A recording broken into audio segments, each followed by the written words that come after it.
The new year has started with a focus on the decades-long rape gang scandal.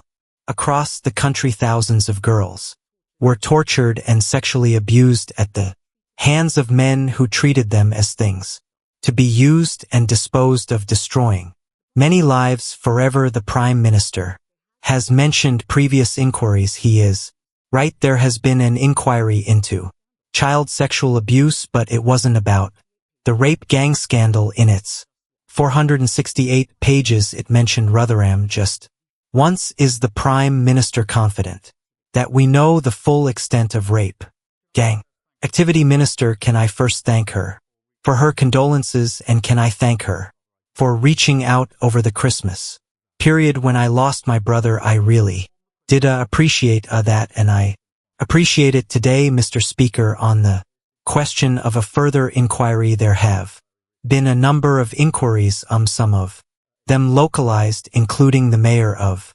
Manchester's inquiry recently, and of course a national inquiry Professor J. carried out, took 7 years, had 20 recommendations, none of which actually were implemented by the party opposite when they were in government.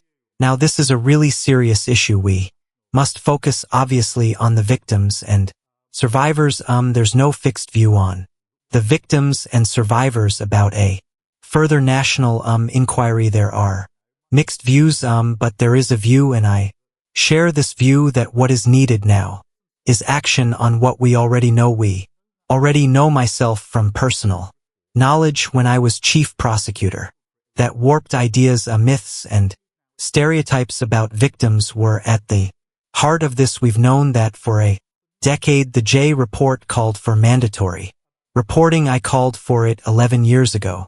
What we need now is action. What can't be tolerated is the idea that this afternoon members opposite will vote down a bill which protects children, including include. Mr. Speaker, Mr. Speaker, let me just one of the provisions in the bill is to protect children vulnerable today who are out of school, to prevent abusers ever taking those children out of school. I implore members opposite to defy the misleading leadership of the leader of the opposition and vote for a really important bill. Applause. Mr. Speaker, I'm shocked that the Prime Minister would say that actions were not taken. He knows full well that we accepted 18. He knows full well that we accepted 18 of the 20 recommendations in the J inquiry and went further, launching a gangs task force that found 550 more perpetrators. That shows that there is still work to be done. In Rother alone, there have been over 1,400 victims across Oldham, Bradford, Bristol, Redale, and dozens more towns. There have been thousands more victims, but no one has joined the dots. No one has the total picture, and it is almost certainly still going on. One victim from Telford, and I know he says that victims have different views. We have different views across this house, but one victim from Telford says she wants a national inquiry because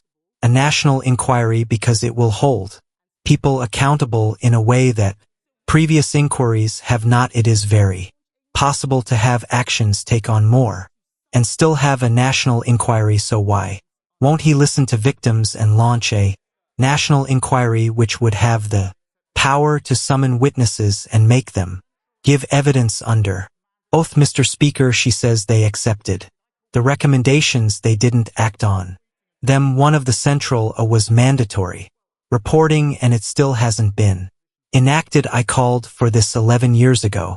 They've been tweeting and talking. We've been acting, and well, Mr. Speaker, the leader of the opposition's been an MP. I think for 8 years. Her party have been in government for and a half. Of those 8 years, she was the children's minister. She was the women's inequalities minister. I can't remember her. I can't recall her once raising this issue in the House, once calling for national inquiry. It's only in recent days she's jumped on the bandwagon now. If I, and Mr. Speaker, in fairness, if I'm wrong about that and she has raised it, then invite her to say that now, and I will happily withdraw the remark that she hasn't raised it in this House in the 8 years that she's been here, until today, Mr. Speaker, the Prime Minister is being very specific, because I have raised this issue. I've raised it in speeches. I've raised it publicly. He knows that as a minister. He knows that as a minister I would not have been speaking on this specific issue. I was not a Home Office minister, but Mr. Speaker, I will remind him about other victims who came to me who I did help. The victims of the Tavis scandal who came to me as a minister. I didn't send them away like his safeguarding minister. I made sure, as his Labour Party were calling me transphobic, that we launch the caste review, which even his health secretary has accepted. So we do right by victims, Mr. Speaker. The reason why a national inquiry is important is because this issue is systemic. It has been involving local and national officials, the police, prosecutors, and politicians. He talks about some of the local inquiries, but these internal issues cannot be covered by local inquiries alone. In fact, the leaders of the Manchester inquiry resigned because they couldn't get evidence. They couldn't summon witnesses, and not a single person in a position of authority has been held to account. The Prime Minister called for 9 inquiries in the last Parliament. Does he not see that by resisting this, people will start to worry about a cover up? Mr. Speaker, this is an important issue, and we have to focus on the victims and survivors, and it isn't help this sort of lies of misinformation and slinging of mud doesn't help them one bit. Doesn't help one bit, Mr. Speaker. Different. She raised a question of a victim with me, and quite right too, and I accept that victims and survivors are in different places on this. Those that I've spoken to are worried about the delay of a further inquiry. The last inquiry took years, that would take to 2031. Now these inquiries, amongst the issues that's been raised with me, and she's been speaking to victims, they have raised this with her, is that it's very hard for victims and survivors to come forward to explain what's happened to them. They do not want to be rushed through this process, which is why the last one took 7 years. They seem it's not sensible to suggest that this can be done in a hurry, on the cheap, and comprehensively. Therefore, Mr. Speaker, that would take us to let's say 2030, 2031. The victims that I've spoken to want action today. I agree with them on that, but what I don't understand, I genuinely don't understand, is why anybody today would vote against the Children Well-Being Bill, which will protect children who are vulnerable. Today it will kill the bill. It will stop those provisions for children exposed at risk. Today I implore them, vote for the bill. Don't wreck this in this misguided music way. Mr. Speaker, it is very possible to have shorter inquiries, especially if they are covering areas that have not been looked at yet. We don't need to repeat the work that has already been done. Let's look at new areas. Former Labour MP and CR said that there were councillors and MPs all over the country who knew what was going on but were terrified of being labelled racist. A national inquiry would ask if there was a racial or cultural motivation to some of these crimes, where white girls were seen, as Jack Straw said, as easy meat. The member forum was sacked from Labour's front bench for speaking out about rape gangs. Does the Prime Minister now recognize that sacking people for telling the truth creates a chilling effect? That means victims aren't listened to well. I'm very happy to call out anybody who hasn't acted properly in these cases. I've done it many times before, and it doesn't matter to me which political party they are in. I'll call them out and I will condemn them. Mr. Speaker, when I was chief prosecutor, I took measures to confront this heathen. The first of the mass prosecutions for an Asian gang was in Rochdale. My team came to see me. It put a number of Asian men in the dock. They wanted the green light for the first of these cases to take place. I gave that green light, but on one condition, because it came to my attention that one of the men that was going into the dock had previously been arrested but not charged, and I said, you can bring the first of these mass prosecutions, but only if you look back at the file where we weren't charged and tell me what went wrong with a report so that I can start to put it right. And that's what started the reforms I brought about, so that's the approach I took in practice whilst others were tweeting and talking. It's the approach I would take now in any case where there's wrongdoing here, but what we've got to do. Now Professor J has said this, we have had a number of strong findings. There are 20 on the table from Professor J. We've got to get on with action. Don't block at this. Applause. Afternoon, Mr. Speaker, we need to focus on what this is really about. This is not about this is not about this is not about the Prime Minister's work in the CPS, and I would say very respectfully to the Prime Minister, it's not about you, it is about the victims. Be a leader, not a lawyer. We know that people were scared to tell the truth because they thought they would be called racist. If we want to stop this from ever happening again, we cannot be afraid. The Labour Party has adopted the APG definition of Islamophobia. That same APG report said talking about sex groomers was an example of Islamophobia. This is exactly why people are scared to tell the truth, and the lack of clarity.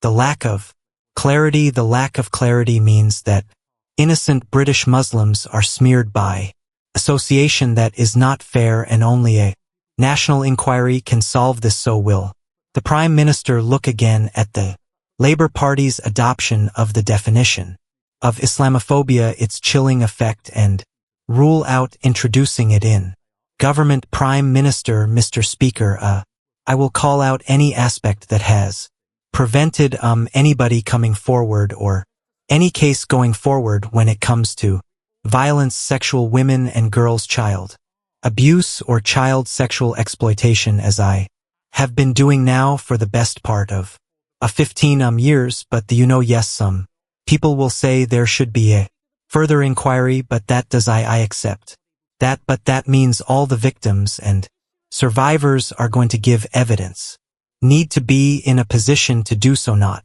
all of them are. I've been speaking to them.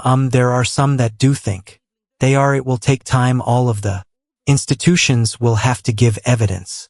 That will take time. This will delay things till 2031 also, but we all, Mr. Speaker, we already know what the major flaws are, and my argument is we should get on with that action, and that's why we're bringing forward the bill this afternoon. Mr. Speaker, the Prime Minister has effectively told us that he's not able to do two things at the same time. This issue of a delay is a weak excuse, and I would say to him that by refusing this inquiry, he is enabling those people who wish to smear all British Muslims based on the actions of a small minority. He is talking about distraction tactics. Let us have the truth. The Prime Minister cannot tell the House the full scale of the scandal. He doesn't want questions asked of Labour politicians who may be complicit. He won't listen to the victims. He won't listen to the victims who are calling for a national inquiry. He is making this all about a bill this afternoon. Later today, he will tell Labour MPs including Intford, Rosedale, Bristol, Derby, Alsbury, Oldham, Bradford, Petterbe, Sentry, Middlesbrough, Newcastle, Ramsgate, tell all of these people to vote against a national inquiry into the gangs which have systematically gang-raped children in their constituencies. This is one of the worst scandals in British history, Mr. Speaker. How sorry, just this is a very, very important issue that does matter to the country. It matters to all our constituents. I want to make sure they can hear what's being said by the leader of the opposition and the Prime Minister of the opposition. Mr. Speaker, this is one of the worst scandals in recent British history, but how are they going to explain to their constituents that obeying his whip is more important than doing the right thing? She's right to say it's one of the worst scandals. It's terrible. That's why I acted on. If they didn't she now her recent ly. Acquired view that it's a scandal having spent a lot of time on social media over Christmas. Not once in 8 years did she stand here and say what she's just said.